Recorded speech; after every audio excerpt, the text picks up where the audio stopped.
সবাই জানে নায়িকা কিভাবে হয়। একটা প্রডিউসারের 4টে প্রডিউসারের বিছানা গরম করলে তবে পকেটে টাকা আসলে ফার্স্ট কাজ 1995 কাজ শুরু। আরবানাতে থাকতে গেলে কিসের যোগ্যতা, কিভাবে যোগ্যতা অর্জন করেছো? কি এমএ বিএ পাস? লাগাও দিদিকে, কি বলছে লাগাও দিদিকে?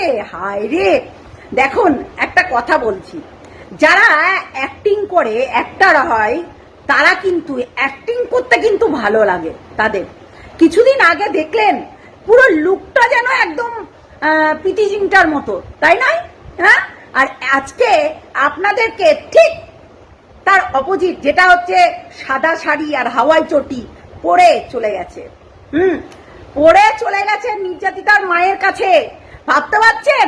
মানে এরা তাহলে এই দুটো দিন কোথায় ছিল, কোথায় ছিল? এরা নিজেই তো বেঈমান, এরা নিজেই তো নিজের কথার দাম রাখতে পারে না। এরা কি করে নির্যাতিতা ওই বাচ্চা মেয়েটির মার কাছে চলে গেল? হ্যাঁ, কথা দিতে। ভাই, কথা দিয়ে কোনো কাজ করতে পারবে না কেন? এদের কোনো ক্ষমতা নেই। এদেরকে ওই যে পাপেট গুলো হয়, দেখেছেন রাজস্থানে পাপেট গুলোকে নাড়ানো চাড়ানো হয়, ওরা এখন পাপেট, বুঝতে পারলেন? ওদেরকে এখন যা করাবে তাই করবে। দুদিন পর যেতে হচ্ছে সবাইকে, দুদিন পর। যখন বিশাল গরম গরম চলছিল, আমি দেখেছি মমতা বন্দ্যোপাধ্যায় রীতিমতো হচ্ছে অভয়ের মা বাবার সঙ্গে দেখা করেছিল, রীতিমতো দেখা করেছিল। আর এখানে দেখলাম মানে সেই একদম উল্টোটা। এবং সেই জায়গাতে গিয়ে নয়, সেই স্পটে গিয়ে নয়। আজকে যদি সে মানে অন্য দলের নেতা হতো তাহলে কিন্তু সেই স্পটে গিয়ে দেখা করে আসতো এবং এটা বিশাল বড় শোরগোল করতো, ঠিক আছে? তখন আর কেউ শোনাতো। আচ্ছা, এই ব্যাপারটা আমি ঠিক বুঝতে পারছি না। রচনা ব্যানার্জি বেইমানি করেছে, পাল্টিবাজ করেছে, তাই ওনাকে বাদ দিয়ে দিয়েছে, এটা বুঝলাম। ওনার বেইমানির সঙ্গে বেইমানি করা হয়েছে, মানে ওনাকে দিদি নাম্বার 1 থেকে বাদ দেওয়া হয়েছে।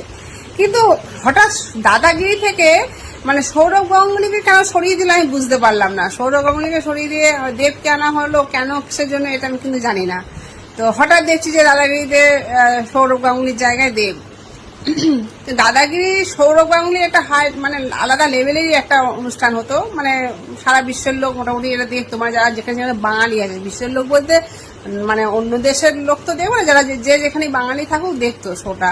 আর খুবই সুন্দর একটা সৌরভ গাঙ্গুলি পরিচালনা করতে, এবং আর কথাবার্তা, হাসি, অ্যাটিটিউড, মানে সবকিছু দাদাগিরিটা মানিয়ে যেত, অ্যাডজাস্ট করে যেত। তো কি কারণে দাদা কি স্বেচ্ছায় চলে গেছে, নাকি দাদাকে সরানো হয়েছে, বা কেনই বা দাদাকে সরিয়ে দেবকে আনলো, আমি এই প্রসঙ্গে কিচ্ছু জানি না। হঠাৎ দেখছি দাদাগিরিতে দেবকে আনা হয়েছে। দেব যথেষ্ট ভালো ছেলে এবং কথাবার্তা প্রচন্ড সংযত এবং খুবই ভদ্র ছেলে। দেবও মানে দাদাগিরির জায়গায় দেবকে আনা হয়েছে, মানে দাদাগিরি আলাদা, সৌরভ গাঙ্গুলি আলাদা লেভেলের, আন্তর্জাতিক একজন মানুষ। তবে দেবকে যে মানে সভ্যভদ্র দিক দিয়েও দেব যথেষ্ট ভালো, কিন্তু কতটা খেলাতে পারবে মানে মানুষদের জানি না, বা কেমন পরিচালনা করবে এখনো ঠিক মতো আমি বুঝতে পারছি না। তবে কেন পাল্টালো, মানে দাদা সৌরভ গাঙ্গুলিকে সরিয়ে কেন দেবকে আনা হলো সেটাই আমি বুঝতে পারলাম না, যে সৌরভ গাঙ্গুলি নিজে থেকে সরে গেল না সরানো হলো, সেটাই বুঝতে পারছি না। তো যাই হোক, তোমরা যদি কেউ জেনে থাকো অবশ্যই একটু কমেন্টে জানিও, কারণ আমি জানি না বলেই তোমাদের জিজ্ঞাসা করছি। এই ভিডিওটা তো আমাদের জন্য বলছি, টিএমসিরা চুরি করেছে, ওদেরকে ডিম ইট সবকিছু মারা যায়।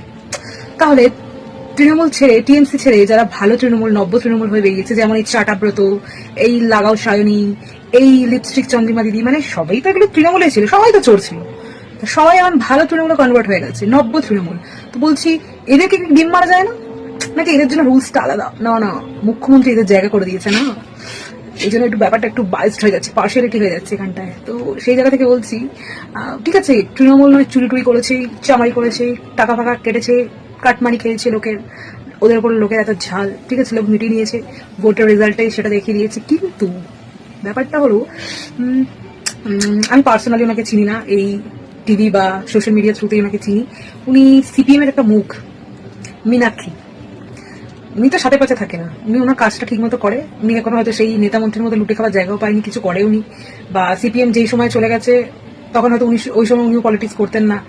তো ব্যাপারটা হলো, উনি আপনাদের কি বিগড়েছে? এই আপনারা কিছু অন্ধ ভক্তরা ওনার গাড়িতে কেন ডিম ছুড়লেন? এটা আমার খুব খারাপ লেগেছে ভাই। এই বিজেপি আর না, কিন্তু এগুলো ঠিক না। ঠিক আছে আপনারা চোরদের মারছেন, তাও আমি মানলাম, কিন্তু এটা আমাদের কালচার না, এটা বুঝতে হবে। মানে একজনকে ডিমিং করতে গিয়ে, নিজেদেরকে ভালো দেখাতে গিয়ে একটা বাংলার সংস্কৃতির উপর একটা মানে বাজে প্রভাব পড়ছে বলে মনে হয় না আপনাদের?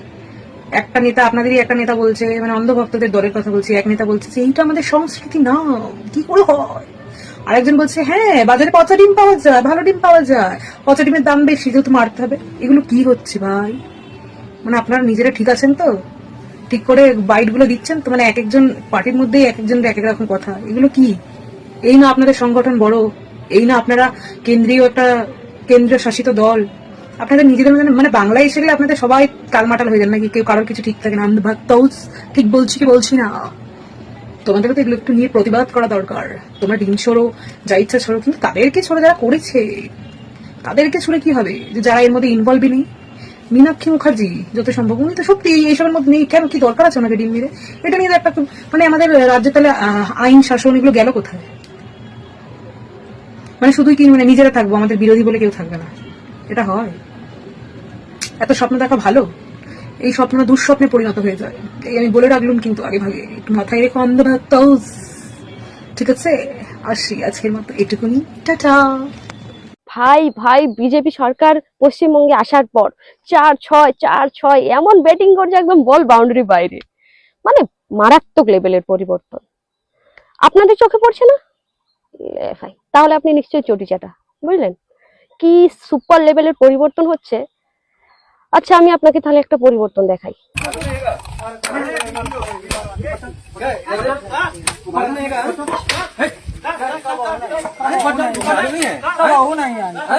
আরে তেমন কিছু না, ওই গরিব যেসব মানে একদম অছুত নিচু কাস্টের লোক না, তারা গঙ্গায় এসে স্নান করতে।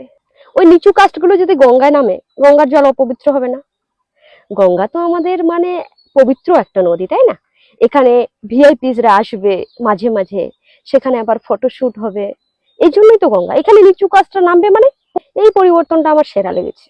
আরো একটা সুন্দর পরিবর্তন, যেটা আমাদের সোনার বাংলার সাথে সোনার বেঙ্গলের সাথে একেবারে সলিড ভাবে যায়। এই দেখুন কি সুন্দর রং পরিবর্তন করেছে। যদিও এতদিন আমি ভুল জানতাম, জানেন, এতদিন আমি জানতাম যে আমাদের পশ্চিমবঙ্গের সিম্বল হয়তো এই সাদা আর নীল কালারটা। কারণ আমি ছোটবেলা থেকে আমরা দেখে আসছি যারা পশ্চিমবঙ্গবাসী, যে আমাদের সরকার পরিচালিত যে সমস্ত সেক্টর রয়েছে, যে সমস্ত সংস্থা রয়েছে, সেগুলোতে সেই শূন্য থেকে শুরু করে, যেমন অঙ্গনওয়াড়ি সেন্টার থেকে শুরু করে স্বাস্থ্য কেন্দ্রগুলো, সুপার স্পেশালিটি হসপিটালগুলো, ব্রিজগুলো, যেগুলো সরকার তৈরি করেছে, সেগুলোর কালার আমরা দেখে এসেছি নীল আর সাদা। ভালো সরকার যেটা পরিবর্তন করে যে নতুন কালারটা দিয়েছে, এটা আসার পর আমি এটা রিয়েলাইজ করলাম যে আগের ওই নীল আর সাদা কালারটা, যেটা আমি সিম্বল ভাবতাম পশ্চিমবঙ্গের, ওটা আসলে তোলামুলদের কালার। তবে যাই হোক, নতুন কালারটা আমার সেরা লেগেছে। মানে একদম দেখেই বোঝা যাচ্ছে আমার সোনার বেঙ্গল। মানে সোনার কালার না হলে আবার সোনার বেঙ্গল হয়? নমস্কার শুভেন্দুদা, এই ভিডিওটা করতে আমি বাধ্য হলাম। শুভেন্দুদা, আর কত মায়ের কোল খালি হবে বলতে পারেন? আপনিই তো বলেছিলেন সকালে জমা বিকেলে খরচা, কোনো সরকারি তহবিলের সরকারি খাবার দর্শকদের খাওয়াবেন না। তাহলে কেন শুভেন্দুদা তাদের ধরেও ছেড়ে দেওয়া হলো? এটা বলতে পারেন? আপনি জবাব দিতে পারবেন? তাহলে তৃণমূল আর আপনার মধ্যে পার্থক্য কোথায়? আমরা তৃণমূল বুঝি না, আমরা সিপিএম বুঝি না, আমরা বিজেপি বুঝি না, আমরা তো মায়ের জাত। আর কত মায়ের কোল খালি হবে? ধর্ষকদের কোনো জাত হয় না, ওরা নর পিচাস। ওরা 9 বছর, 8 বছর, 20 বছর, 25 বছর, 40 বছর ওরা জানে না। ওরা শুধু একটা মাংসের পিণ্ড চায়। আর কত কত কত আমরা দেখবো বলতে পারেন? কত মায়ের কোল এইভাবে খালি হবে? কত সহ্য করব আমরা? পারছি না। আপনার কাছে হাত জোর করে রিকোয়েস্ট করছি শুভেন্দুদা, এমন একটা বিচার আনুন যাতে অন্তত বিন্দু মাত্র হলে এদের মধ্যে ভয় আসে। নাহলে রাস্তাঘাটে মেয়ে ছেড়ে আমরা নিশ্চিন্তে ঘরে থাকতে পারছি না। এবং আমরা সাথে যাব, ওরা তো আমাদেরও ছাড়বে না যা দিনকাল পড়ছে। কি করব আমরা বলতে পারেন? কি করব? কোথায় যাব? কার কাছে যাব? বিচারের জন্য কার কাছে যাব? এমন একটা বিচার আনুন শুভেন্দুদা, আপনার কাছে হাত জোর করে আমি রিকোয়েস্ট করছি। এমন একটা বিচার আনুন যেটার মধ্যে অন্তত একটু হলেও তাদের মধ্যে ভয় থাকে। না হলে যা দিন আসছে, এরপরে বাবা মা মেয়ে সন্তান জন্মালে চিন্তা করবে কেন তুই পৃথিবীতে আসলি। এরপরে এই দিনও আমাদের ভাবতে হবে। আপনার কাছে হাত জোর করে রিকোয়েস্ট করছি, এর বিচার করুন, এর বিচার করুন শুভেন্দুদা। মেয়েরা কোনো ভোগ্য হতে পারে না, নর পিচাসদের ভোগ্য হতে পারে না। সামান্য একটা ছবি ছাড়লে মেসেঞ্জারে এমন এক একটা কমেন্ট আসে, মানে চিন্তা করা যায় না তাদের মানসিকতা। মেসেঞ্জারে এই অবস্থা, মানে তারা সামনে পেলে তো মানে শুকনের মতন ছিঁড়ে খাবে এমন অবস্থা। এক এক সময় বাধ্য হয়ে রিপ্লাই দিতে মেসেঞ্জারে গিয়ে। আর আর আর নেওয়া যাচ্ছে না, আর নেওয়া যাচ্ছে না।